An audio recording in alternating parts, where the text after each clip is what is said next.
Mudu Gajaga, and thank you for joining us. First, here are the main news headlines.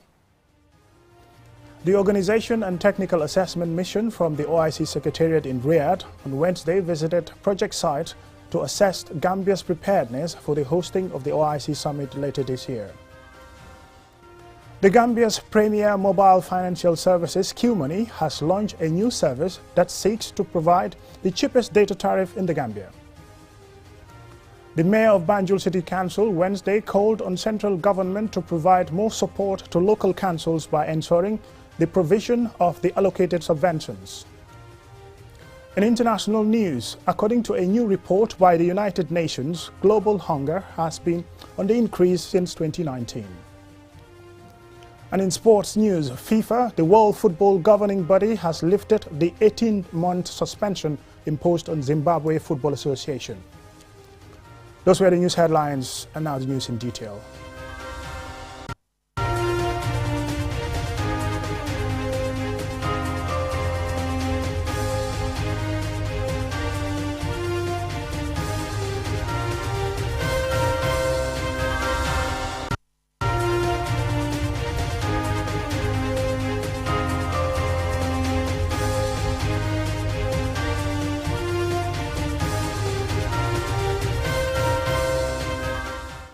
Welcome and thank you for joining us. This is QTV News.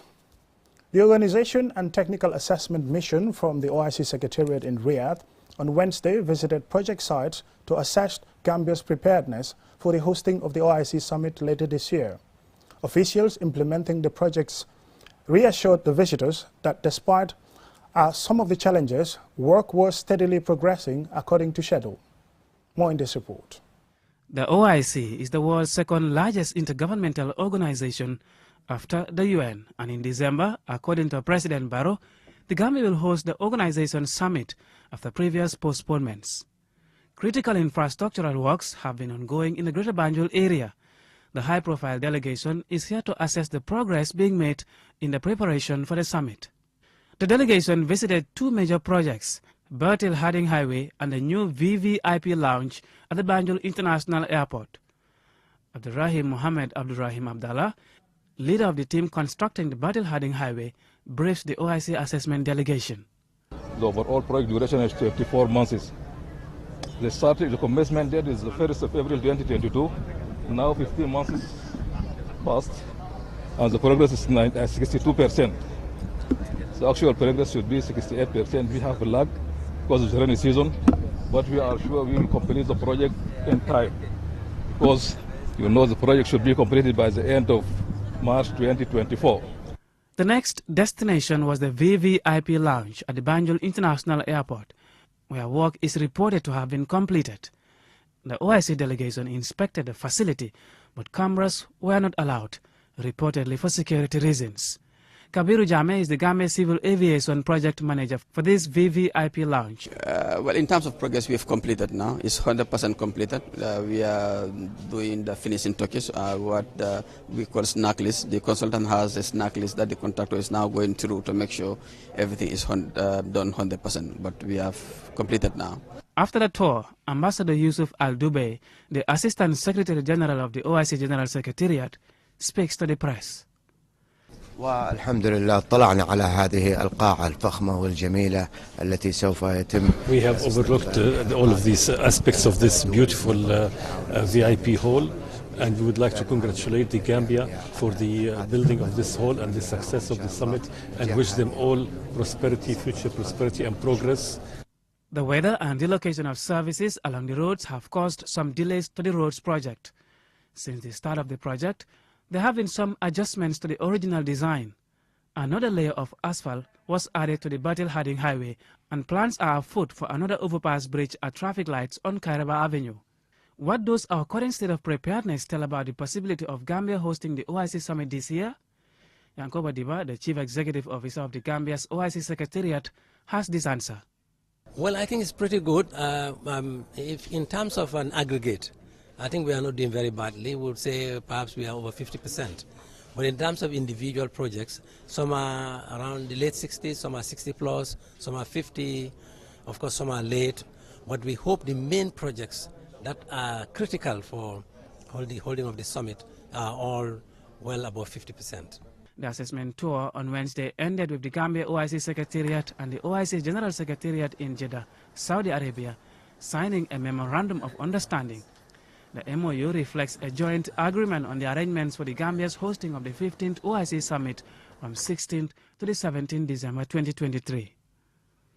Mahmoud Lamin Choi, QTV News. The Gambia's premier mobile financial services, QMoney, has launched a new service that seeks to provide the cheapest data tariff in the Gambia. Speaking to QTV on Thursday, the head of QMoney, Aliu Binjai, said the new facility offers value for money, quality and convenience for customers. More in this report. QMoney has been a game changer since its launch in 2016, and over these years, it has cemented its place as the leading mobile money agency in the Gambia with the introduction of high-quality, customer-centered, yet affordable and convenient services. In its drive to meet customer needs in an ever-evolving market of technology and innovation, QMoney has rolled out its latest service, which epitomizes convenience itself in buying data, and topped it all off by its unbeatable affordability. Aliu Binjai is the head of QMoney, and he tells us more about the new service. So we were really excited today, as you said, to announce the data service that we've added from this morning. So now anybody with a QMoney wallet can buy data for their for their QCell line, and we're really excited about this service. And we've been able to offer an unbelievable package in terms of the pricing. So we're offering half price of any of the data bundles on the QCell network. So we're really excited this morning about that.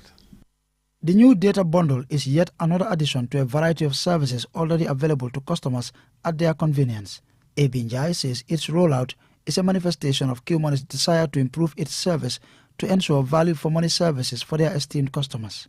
So you can purchase for your line, but you can also purchase for other lines. So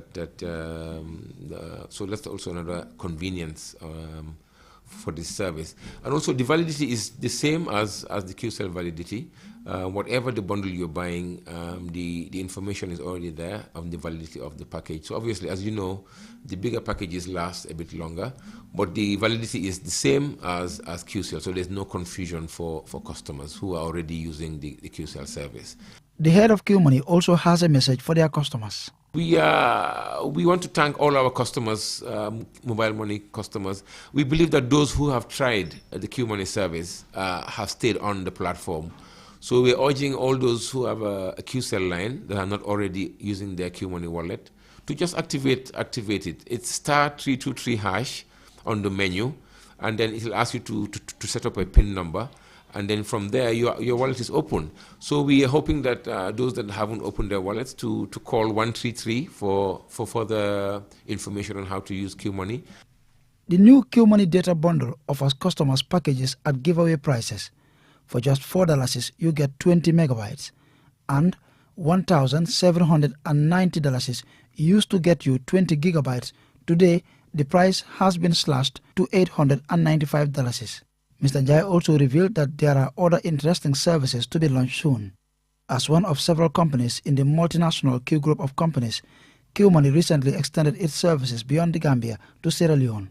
Customers can send, receive or even save money, buy cash power, credit, receive remittances and enjoy QMoney's unbeatable facilities. Customers can access services on the USSD *323# or on the website at qmoney.gm and on the QMoney app available on Apple or Play Store. Answane Sonyasi for QTV News. The Mayor of Banjul City Council Wednesday called on central government to provide more support to local councils by ensuring the provision of the allocated subventions. She was speaking at the opening ceremony of a waste management training for 120 staff of the BCC's cleansing service. Answane Sonyasi again. This training is being organized by the council with support from the Banjul Austin City Link project for 120 staff responsible for daily management of waste in the city. Mayor Rahimalik Low described cleansing staff as heroes whose contribution to promoting health and cleanliness in the city should be recognized and supported by all. She commended them for their efforts in keeping the city clean. The Banjul City Council appreciates you all and appreciate your efforts, especially the women who are at the field. You are our heroes, whether you know it or not. I look at you with the eyes of being the most strongest woman in this world, because you are doing something that I really can't do. But you can do what I am doing. So you are our heroes. And believe me, this is no compliment, it's the fact. Mayor Law also called on central government to assist council in delivering the development needs of the people by ensuring the timely provision of council's 25% complementary budgetary subvention. She also assured council staff, especially cleansing service operatives, of her continuous support, adding that this would be her final term in office, hence her commitment to leaving office on a high note. Mustafa Bachili and Alajija, CEO and manager of cleansing service respectively, highlighted the need for such trainings. They described the state of council's cleansing service in the past as deplorable and commended the current management and councillors of various wards for the massive transformation in council's waste management drive. At certain times, our population were not very happy with us. Maybe thinking that we were not doing a lot. But then I would want to take this opportunity to cast our minds back to what cleansing service was. Because I came to BCC and I found the cleansing service in disarray. Because it was taken from the defunct company called SSCC to the BCC. It was just handed over to the BCC like that. So we inherited a lot of staff issues. People who were paid based on private sector wages all of a sudden were put on the pay scale. I think the GO also. Their salaries reduced, motivation reduced, direction none. It has been discussed at the City Council many times between myself and the CEO, and we have been working towards it. The cleansing staff workers need training on improving their work systems, improving collection systems, and also getting their health taken care of. Malang Sambu, chairman of Moro Association, whose organization partnered with BCC to provide PPEs for cleansing staff, spoke on the need for more of such collaborations. This training forms part of activities of the Banjul Austin CityLink Waste Management component. Answane Sonyasi for KTV News.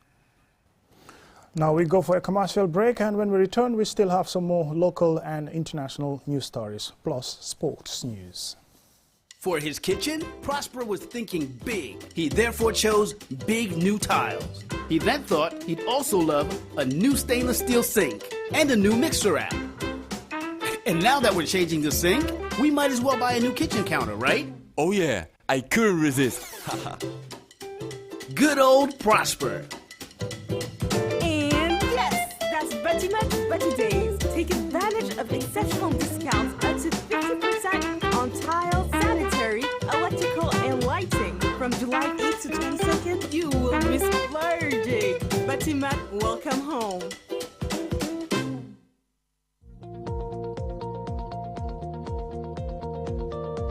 To make sure your company's products and services reach your potential customers, it is essential that you choose the right channel for your marketing purposes. QTV has the widest reach locally and beyond, and we can give your business the visibility it needs. Call QTV Marketing on +220 324 4444 or email us at marketing@qtv.gm and take your business to the world.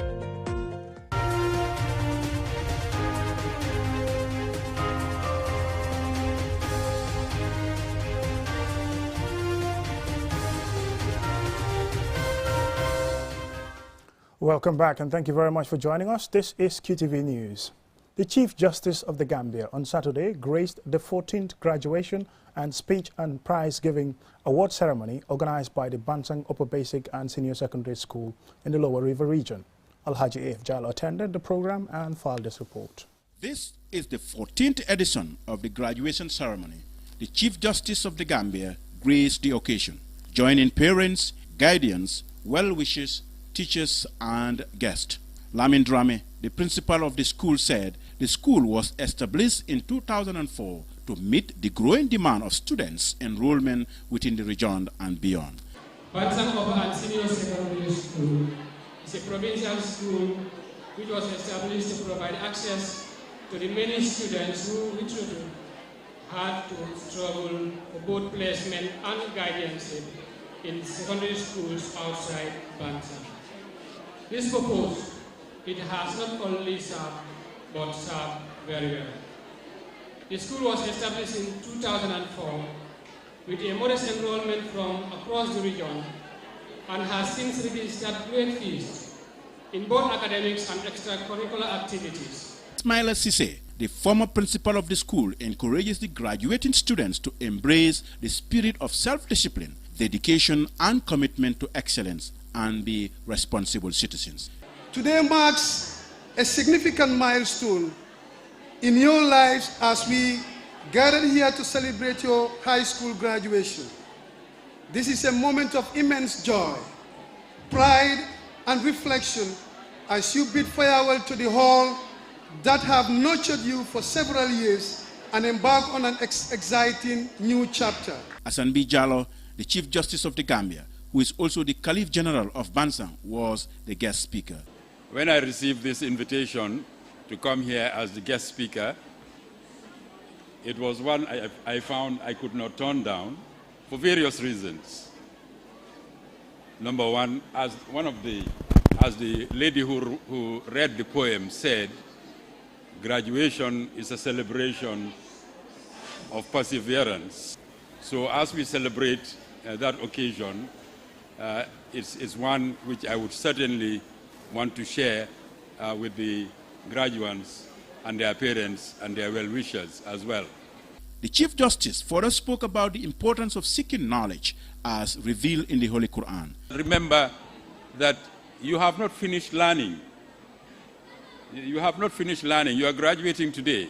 Learning is never ending. It never finishes. So long as you are alive, you should be open to learning. The day that you say to yourself that I have finished learning, then you know you are finished. Learning started long ago. Allah subhanahu wa ta'ala was the first teacher and is always our last teacher. The students recited a poem on graduation. Today is an occasion of celebration, echoing the delights of your sweet pain. As we sing song of your praises, we remember the memories of your challenges. Your life is a sport of hurdles. Hurdles is the merriment of life. Ascending to the pinnacle of life is a debacle. Graduation is the celebration of perseverance and hard work. At the end of the event, certificates were presented to students for their hard work. For QTV News in Bansang, I am Alaji A.F. Jallow. That takes us to international news.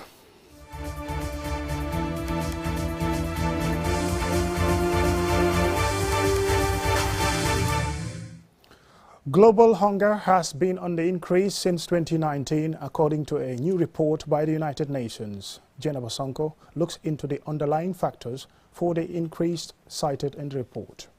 The State of Food Security and Nutrition in the World 2023 report, published on Wednesday in New York, is the UN's annual flagship report jointly prepared by 5 United Nations agencies.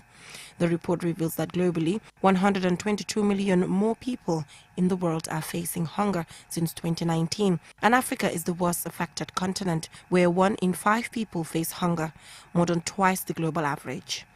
Western Asia and the Caribbean have also seen increases in hunger. Only Asia and Latin America have made any progress in hunger reduction. The report also indicates that even before 2019, the number of people going hungry and suffering from food insecurity had been gradually rising between 2014 and the onset of the COVID-19 pandemic, which pushed even higher the rising numbers, exacerbating all forms of malnutrition, particularly in women and children.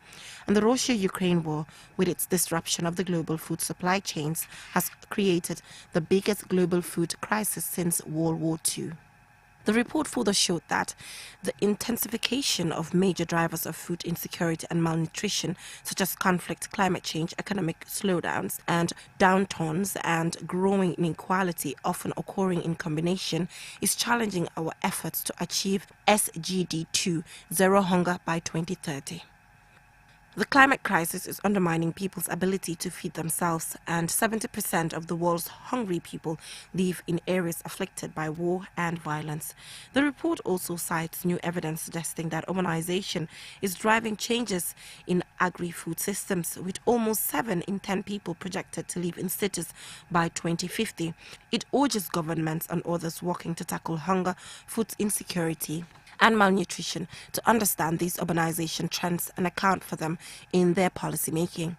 Unless the necessary resources are made available to tackle climate change, conflicts and future pandemics, hunger will continue to be on the rise and potentially spiral out of control. Reporting for QTV News, I am Jenna Wasonko.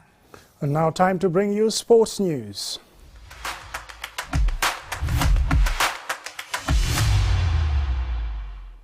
FIFA, the World Football Governing Body, said it has lifted the 18-month suspension imposed on Zimbabwe Football Association following perceived government interference in the running of the association.